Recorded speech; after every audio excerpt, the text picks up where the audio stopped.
नमस्कार, आप देख रहे हैं टोटल टीवी और आपके साथ मैं हूं आंचल कादियान। चलिए सीधा आपको मुजफ्फरनगर लिए चलते हैं और सुनवाते हैं मुख्यमंत्री योगी आदित्यनाथ क्या कुछ कह रहे हैं। उसकी कोई तुलना नहीं की जा सकती। और भाइयों बहनों, इसीलिए आज 242 करोड़ रुपए की इन परियोजनाओं का शिलान्यास और आधारशिला जो हमारे माननीय जनप्रतिनिधियों ने, केंद्रीय मंत्री जी ने, माननीय यहाँ के हमारे मंत्री कपिल देव अग्रवाल जी ने, विधान परिषद सदस्य, अन्य हमारे जिला पंचायत के अध्यक्ष और अन्य सभी पदाधिकारियों ने, जनप्रतिनिधियों ने जो प्रस्ताव दिए, उन प्रस्तावों को आज यहां पर 77 परियोजनाओं के माध्यम से जमीनी धरातल पर उतारने का कार्य आगे बढ़ रहा है। भाइयों बहनों, प्रधानमंत्री मोदी जी के नेतृत्व में भारत आज विकास और विरासत की एक नई गाथा को बढ़ाता जा रहा है। पूरे भारत के अंदर आपने देखा होगा, एक और काशी में काशी विश्वनाथ धाम सावन के महीने में प्रतिदिन 3 से लेकर 5 लाख श्रद्धालु वहां दर्शन करने के लिए आ रहा है। 3 से लेकर 5 लाख। एक और काशी विश्वनाथ धाम का निर्माण, दूसरी ओर केदारपुरी में केदारनाथ धाम का पुनरुद्धार का कार्य, बद्रीनाथ धाम का पुनरुद्धार का कार्य, सोमनाथ मंदिर के सुंदरीकरण का अद्भुत कार्य, महाकाल के महालोक के पुनरुद्धार का कार्य भी संपन्न हुआ है। और वर्तमान में अयोध्या में भगवान राम का भी भव्य मंदिर के निर्माण का कार्य भी चरम पर पहुंच रहा है। भाइयों बहनों, ये काम 2014 के पहले भी हो सकता था,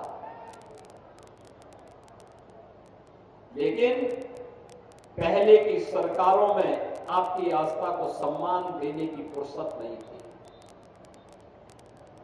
वे आस्था को सम्मान नहीं दे सकते थे, वे विरासत को सम्मान नहीं दे सकते थे। उन्होंने न विरासत को सम्मान दिया और न ही विकास को आगे बढ़ाया। न विकास की प्रक्रिया के साथ ही जोड़ने का कार्य किया और न विरासत को ही सम्मान दिया। परिणाम क्या था? पश्चिमी उत्तर प्रदेश में बेटियों की सुरक्षा पे ग्रहण लगने लग गया था, यहां से पलायन हो रहा था, अराजकता चरम पर थी, किसान परेशान था, नौजवान बेरोजगार था, बेटियां असुरक्षित थी। और अब मैं कह सकता हूं, अब पश्चिमी उत्तर प्रदेश का नागरिक कह सकता है कि बेटी की सुरक्षा के साथ खिलवाड़ करने वाला अब धरती पर नहीं रसातल में जाएगा, उसके लिए धरती पर तो जगह नहीं मिलेगी।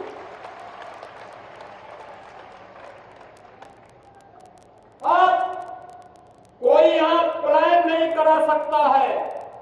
यहां के किसानों को, यहां के व्यापारियों की सुरक्षा की गारंटी डबल इंजन की सरकार दे रही है। पलायन कराने वाले स्वयं पलायन कर गए। अब व्यापारी को, यहां के नागरिकों को कोई पलायन नहीं करा सकता। और यही तो डबल इंजन की सरकार है जो विकास भी कर रही है, विरासत का सम्मान भी कर रही है और गरीब कल्याणकारी योजनाओं के माध्यम से तेजी के साथ बिना भेदभाव के शासन की योजनाओं का लाभ हर तबके को उपलब्ध कराने का कार्य भी कर रही है, हर तबके के लिए। और इसीलिए हमारी सरकार ने विरासत के सम्मान को आगे बढ़ाने के लिए निर्णय लिया है कि सुख तीर्थ विकास परिषद का गठन भी हम लोग करेंगे। फाइनल स्टेज पे बहुत जल्दी हम इस कार्यक्रम को आगे बढ़ाने वाले हैं। मैं यहाँ के अन्नदाता किसानों का अभिनंदन करूंगा। भाइयों बहनों, मैं अभिनंदन करूंगा। एक तरफ सुख तीर्थ विकास परिषद बनेगा, यहाँ के विकास को आधार बनाएगा, कनेक्टिविटी को बेहतर बनाएगा, नौजवानों को रोजगार की संभावनाओं को विकसित करेगा, हमारे पूज्य संतों की आस्था को सम्मान देगा। तो दूसरी ओर विकास के नए नए द्वार भी खोलेगा, नए नए द्वार उसके माध्यम से खुलते हुए दिखाई देंगे। और भाइयों बहनों, विकास के कार्यक्रम एक और आगे बढ़ेंगे। दूसरी तरफ इस क्षेत्र में अन्नदाता किसानों का मैं अभिनंदन करूंगा जिन्होंने वन डिस्ट्रिक्ट वन प्रोडक्ट में मुजफ्फरनगर के गुड़ की मिठास को दुनिया तक पहुंचाने का काम किया है। भाइयों बहनों, हमारे अन्नदाता किसानों की देन नहीं है।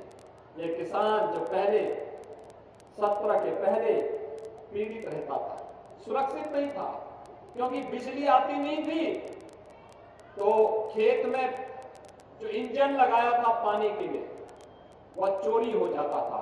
रात्रि को खेत में रुकता था तो जान को खतरा था। और अब तो सरकार वहां पहुंच चुकी है, जब जितने भी सरकारी ट्यूबवेल है वहां से मिलने वाला किसानों का जो भी पानी होगा वह फ्री में होने की कार्रवाई अंतिम चरणों में चल रही है। बहुत शीघ्र उसको एक बड़े कार्यक्रम के माध्यम से किसानों को समर्पित करने जा रहे हैं। भाइयों बहनों, आपने देखा होगा विरासत का सम्मान क्या होता है। कांवड़ यात्रा में जाने वाले हमारे कांवड़ यात्री, अब कोई परेशान नहीं कर सकता है, अब कोई परेशान नहीं कर सकता है। क्या इससे पहले कांवड़ यात्री इस भाव के साथ चल पाते थे क्या? और क्या कोई सरकार पुष्प वर्षा करती थी क्या? क्योंकि उनको आपकी आस्था का नहीं, अपना वोट बैंक खिसकने का खतरा उनको लगता था। और मैं धन्यवाद दूंगा कि आप जातिवाद से ऊपर उठ करके, परिवारवाद से ऊपर उठ करके, जो लोग पहले डरते थे कि कांवड़ यात्रा को निकालने देंगे और पुष्प वर्षा करेंगे तो वोट बैंक खिसक जाएगा, आपने उनको सत्ता से ही खिसका दिया है और वहां पहुंचा दिया जहां वो द्वारा आने की नौबत ही नहीं आएगी। उनको वहां पहुंचा दिया है। भाइयों बहनों, हमें अपने भारत पर गर्व की अनुभूति करनी चाहिए। हमारा भारत महान है। हमारी समृद्ध विरासत को आगे बढ़ाने के लिए आज विकास की आवश्यकता है। हर घर में समृद्धि आए, इसके लिए आवश्यक है उसके घर में खुशहाली लाने के लिए समृद्धि के मार्ग खोलने पड़ेंगे और इसके लिए विकास के कार्य हर स्तर पर होंगे। इसके लिए कोई कोताही नहीं बरतेंगे। विकास के लिए कोई पैसा आड़े नहीं आने पाएगा। पैसे की कोई कमी आज के दिन पर नहीं है। डबल इंजन की सरकार प्रधानमंत्री मोदी जी के नेतृत्व में, उनके मार्गदर्शन में सुरक्षा भी देगी, समृद्धि का मार्ग भी प्रशस्त करेगी। और सुरक्षा और समृद्धि के इस मार्ग को लेकर के आज 242 करोड़ रुपए की इन परियोजनाओं का शिलान्यास और लोकार्पण करने के लिए भी यह मंच आपके पास आया है। इसमें स्वास्थ्य की भी है, शिक्षा के लिए भी है, जल संसाधन की भी है, पर्यटन की भी योजनाएं हैं। विकास के सर्वांगीण विकास की आधारशिला जिन कार्यक्रमों के माध्यम से रखी जा सकती है वे सभी इसके साथ समाहित की गई है। और भाइयों बहनों, आज मैं इसीलिए आपके बीच आया हूं। आज जब मैं यहां पर आया हूं, मैं यहां पे जैसे आया मैंने अक्षय वट देखा, मन अभिभूत हो गया। एक आध्यात्मिक शांति, कितना सुकून मिलता है उस पेड़ के नीचे बैठने। अक्षय वट के नीचे जाने पे कितना आध्यात्मिक सुकून मिलता है। और आज यहां पे भगवान सुखदेव की ही प्रेरणा से उत्तर प्रदेश सरकार, डबल इंजन की सरकार, भारतीय जनता पार्टी की डबल इंजन की सरकार, भाइयों बहनों 30 करोड़ वृक्षारोपण के कार्यक्रम को आगे बढ़ा रही है। अभी मैं आधे घंटे पहले जानकारी ले रहा था कि कितने वृक्ष लगे हैं। भाइयों बहनों, प्रातः काल से अब तक 17 करोड़ से भी वृक्षारोपण का कार्यक्रम संपन्न हो चुका है और ये निरंतर चल रहा है। सायकाल 5 बजते बजते यह 30 करोड़ की सीमा रेखा को पार कर जाएगा। मैं आपसे भी आह्वान करूंगा, 100 वर्ष पुराना कोई भी वृक्ष हो, बरगद होगा, पीपल होगा, पाकड़ होगा, आम, जामुन, कोई अन्य छायादार वृक्ष होगा, उसको काटने मत कीजिए। उसको विरासत वृक्ष के रूप में मान्यता देकर के चबूतरा बनाइए। अच्छे ढंग से लोग वहां बैठे, गोष्ठी करें और विरासत वृक्ष के रूप में उसे सम्मान दीजिए। ये पेड़, ये वृक्ष केवल वृक्ष नहीं है भाइयों बहनों, ये विरासत भी है। ये ऑक्सीजन भी देता है, और जल संरक्षण का काम भी करता है। ये दोनों कार्य करता है। दुनिया तबाह है ग्लोबल वार्मिंग से। आप देख रहे होंगे कहीं पे सूखा है, कहीं बाढ़ आई हुई है। यही तो है प्रकृति का संतुलन। जब संतुलन बिगड़ेगा यही स्थिति पैदा होगी। हम अधिक से अधिक वृक्ष लगाएं, विरासत वृक्षों का संरक्षण करें, और जितने भी लोग हैं, जितनी बड़ी सभा यहां पर है, इतनी ही मैं वहां पे बिजनौर में भी संबोधित करके आया, और मैंने वहां पे भी देखा हर व्यक्ति संकल्प लेके गया था, आज एक पेड़ जरूर लगाएंगे, एक वृक्ष जरूर लगाएंगे, और लगाना ही नहीं उसकी सुरक्षा भी करेंगे। पीएम आवास योजना के साथ साथ आंगनबाड़ी कितनी भी कार्यकर्त्री हैं, उनके द्वारा सहजन के पेड़ लगाए जा रहे हैं। हमारे अन्नदाता किसानों के द्वारा इमारती लकड़ियों के पेड़ लगाए जा रहे हैं। हर छात्र और युवाओं के द्वारा फल देने वाला पेड़ लगाया जा रहा है। हमारे यहाँ तो मान्यता है कि मां का दूध किसी को तभी फलीभूत होता है जब वो एक फलदार पेड़ लगाता है। याद रखना, फलदार वृक्ष लगाना किसी भी व्यक्ति के लिए मां के ऋण से उऋण होने जैसा होता है।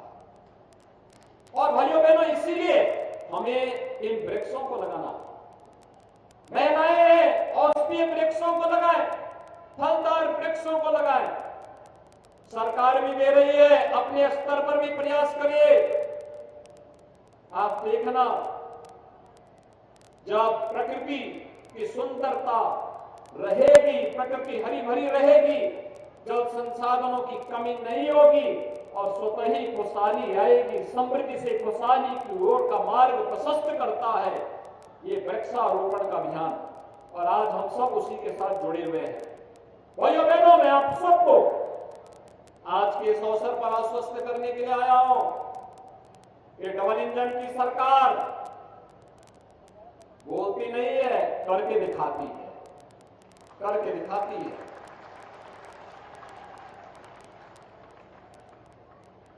मैं धन्यवाद देता हूं मुजफ्फरनगर वासियों को कि उन्होंने ट्रिपल इंजन के रूप में पालिका में हमारे भारतीय जनता पार्टी के अध्यक्ष को चुनाव जिता करके भेजा।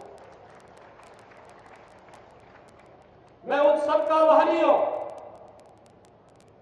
जो लोग लगातार डबल इंजन सरकार को अपना आशीर्वाद दे रहे हैं। यह आशीर्वाद केवल सरकार के लिए नहीं, सुरक्षा और समृद्धि को पुष्ट करने के लिए, उसको मजबूती प्रदान करने के लिए, उन भ्रष्टाचारियों के लिए एक संदेश है, उन माफिया और अपराधियों के लिए एक संदेश है जो गरीबों के हक पे डकैती डालते थे, व्यापारियों की जबरन वसूली करने का कार्य करते थे, और बहन बेटियों की सुरक्षा में सेंध लगाने का कार्य करते थे। उन लोगों के लिए डबल इंजन की सरकार एक महाकाल है, महाकाल, और उनको चेतावनी देने का एक संकेत भी है कि हम लोग